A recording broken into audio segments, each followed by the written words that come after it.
Assalamualaikum warahmatullahi wabarakatuh. Perkenalkan, nama saya Hasmawati. Saya Ikrimah Muhaibah. Di sini kami akan menjelaskan passive voice of Present perfect tense. Secara umum, passive voice adalah kalimat yang subjeknya dikenai pekerjaan atau tindakan dari kata kerjanya. Artinya, subjek dalam kalimat tersebut tidak melakukan aksi, melainkan terkena suatu aksi atau bersifat pasif. Kalimat passive voice dapat digunakan untuk mengungkapkan kegiatan atau kejadian yang pelakunya tidak diketahui dengan jelas. Passive voice, kalimat pasif, adalah salah satu kalimat yang sering digunakan dalam bahasa Inggris. Misalnya, makan menjadi dimakan, minum menjadi diminum. Cara membentuk kalimat pasif adalah sebagai berikut. Contohnya, mengubah objek dalam aktif menjadi subjek dalam bentuk pasif. Meletakkan by sesuatu kata kerja utama dalam bentuk pasif sebelum subjek. Kata kerja yang dipakai adalah verb 3. Selanjutnya yaitu ciri-ciri dari passive voice present perfect tense. Secara umum, dalam passive voice of present perfect tense adalah 1. Penggunaan kata kerja have atau has been. Dalam penggunaan kata kerja have been atau has been berbeda. Have been untuk penggunaan subjek I, you, we, they. Sedangkan has been untuk penggunaan subjek she, he, it. Yang kedua yaitu diikuti dengan kata kerja ketiga atau bisa disebut sebagai past participle dari kata kerja utama. Dan yang ketiga, subjek dalam kalimat pasif tidak menerima tindakan atau pengaruh dari pelaku tanpa menekankan siapa yang melakukan tindakan tersebut. Contoh kalimat pasif dalam bentuk present perfect tense yaitu 1.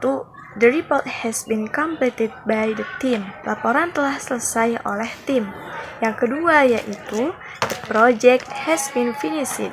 Proyek telah selesai. Yang ketiga yaitu the invitation has been sent out. Undangan telah dikirim. Selanjutnya, fungsi. Kalimat pasif dalam present perfect tense memiliki beberapa fungsi yang berguna tergantung pada konteks penggunaannya. Berikut adalah beberapa fungsi dari kalimat pasif dalam present perfect tense. 1. Mengalihkan perhatian dari pelaku kepada objek. Yang kedua, menghilangkan atau menyembunyikan pelaku. Yang ketiga, menyoroti hasil dari tindakan. Yang keempat, menghindari tanggung jawab. Selanjutnya yaitu rumus passive voice. Menurut struktur gramatikal adalah untuk kalimat positif subjek plus has atau has plus been plus kata kerja ketiga plus by plus objek. Dan untuk kalimat negatif adalah subjek plus has atau have plus been plus not plus kata kerja ketiga plus by plus objek.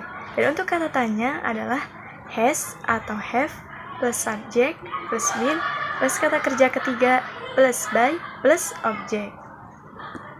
Contoh dari passive voice present perfect tense. Untuk kalimat positif adalah the book has been taken by my sister.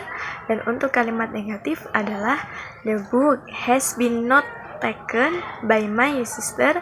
Dan untuk kalimat kata tanya yaitu has been the book taken by my sister. Selanjutnya yaitu macam-macam dan contoh kalimat passive voice of present perfect tense. Yang pertama yaitu I have lost my key. Saya telah kehilangan kunci. Selanjutnya, Benny has gone to Hong Kong. Benny sudah berangkat ke Hong Kong. Selanjutnya, Intan has finished her task. Intan sudah menyelesaikan tugasnya. Selanjutnya yaitu Anton and I have to read in the assignment. Saya dan Anton sudah mengumpulkan tugas. Selanjutnya yaitu Intan has not moved to Jakarta with her family. Intan tidak pindah ke Jakarta bersama keluarganya. Dan yang selanjutnya yaitu Tono has gone to Medan. Tono sudah berangkat ke Medan. Dan selanjutnya yaitu Dina and Doni have stayed here.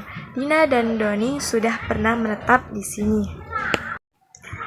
Selanjutnya penggunaan present perfect tense. Yang pertama, menyatakan suatu peristiwa yang telah selesai dikerjakan. Telah terjadi, kalimat diucapkan, dan akibat dari peristiwa atau tindakan dapat dirasakan akibatnya. Contohnya, akibat yang dirasakan dari tindakan adalah lantai yang telah sapu menjadi bersih. Yang kedua, menyatakan sesuatu yang terjadi sejak suatu waktu di masa lampau dan masih ada hubungannya dengan waktu sekarang. Ketika kalimat diutarakan, contohnya itu, dia tinggal di sini sejak tahun 1995. Contoh yang kedua, mereka sudah bekerja di sini selama 2 tahun. Kesimpulan dari materi passive voice present perfect tense adalah bahwa dalam kalimat pasif, subjek menerima tindakan atau pengaruh dari kata kerja. Sementara dalam present perfect tense, tindakan atau keadaan telah dimulai di masa lalu dan berlanjut hingga saat ini atau memiliki relevansi dengan masa sekarang. Jadi, ketika menggabungkan keduanya, kita menggunakan struktur pasif untuk menyoroti aksi yang dilakukan pada subjek dengan menekankan hasil atau dampaknya yang masih relevan hingga saat ini. Penggunaan passive voice of present perfect tense adalah 1. Menyatakan suatu peristiwa yang telah selesai dikerjakan atau telah terjadi ketika kalimat diucapkan dan akibat dari peristiwa atau tindakan dapat dirasakan akibatnya. Yang kedua yaitu menyatakan sesuatu yang terjadi sejak suatu waktu di masa lampau dan masih ada hubungannya dengan waktu sekarang ketika kalimat diutarakan. Sekian dari kami, semoga video yang kita buat bermanfaat bagi kalian yang menonton. Assalamualaikum warahmatullahi wabarakatuh. Jangan lupa subscribe, Like and comment. Dah.